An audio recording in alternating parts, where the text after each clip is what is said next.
कहानी गणेश जी का चमत्कार। एक छोटे से गांव में आरव नाम का एक गरीब लड़का रहता था। उसके पिता खेतों में मजदूरी करते थे और माँ घर घर जाकर काम करती थी। घर में पैसों की बहुत कमी थी, लेकिन आरव बड़ा ही होशियार और नेकदिल था। आरव की सबसे बड़ी इच्छा थी कि वह पढ़ लिख कर अपने माँ बाप का सहारा बने, लेकिन पैसों की कमी के कारण अक्सर वो स्कूल की फीस भरने में भी चूक जाता था। कई बार तो उसे भूखे पेट भी सोना पड़ता था। एक दिन गांव में गणेश चतुर्थी का बड़ा त्योहार आने वाला था। पूरे गांव में सजावट हो रही थी। हर जगह ढोल नगाड़े बज रहे थे और लोग गणपति पापा की प्रतिमा तैयार कर रहे थे। आरव भी मंदिर गया।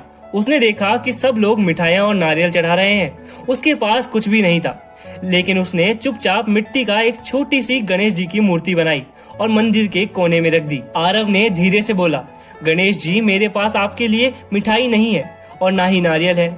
बस ये छोटी सी मिट्टी की मूर्ति है जो मेरी श्रद्धा है। अगर आप सच में मेरे दोस्त हैं तो आप मेरी मदद करना। रात को जब सब सो गए, आरव भी मंदिर के पास बैठकर रो रहा था। अचानक उसे लगा जैसे उसके कानों में एक मधुर आवाज गूंज रही हो, बच्चे चिंता मत कर, मैं तेरे साथ हूँ। आरव ने चारों ओर देखा पर कोई नहीं था। तभी सामने उसकी मिट्टी की बनाई मूर्ति हल्की सी चमकने लगी। आरव घबरा गया, पर उसी पल उसे एक गहरी शांति महसूस हुई। गणेश जी प्रकट हुए, लेकिन एक साधारण इंसान की तरह, छोटे से बालक के रूप में। मुस्कुराए और बोले, तूने दिल से पुकारा है, इसलिए मैं आया हूँ।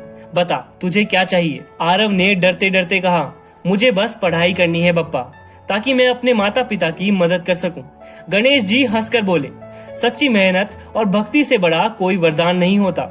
मैं तुझे राह दिखाऊंगा, लेकिन चलना तुझे ही पड़ेगा। अगले दिन से ही चमत्कार शुरू हुआ। गांव के हेडमास्टर खुद आरव के घर पर आए और बोले, उसकी पढ़ाई की फीस अब नहीं लगेगी, क्योंकि वह बहुत होनहार है। मंदिर के पुजारी ने उसे हर रोज पूजा में बैठने और किताबें पढ़ने की जगह दे दी। एक दुकानदार, जिसे अचानक किसी अज्ञात व्यक्ति ने पैसे दान दे दिए, उसने आरव को पढ़ाई का सारा सामान दे दिया।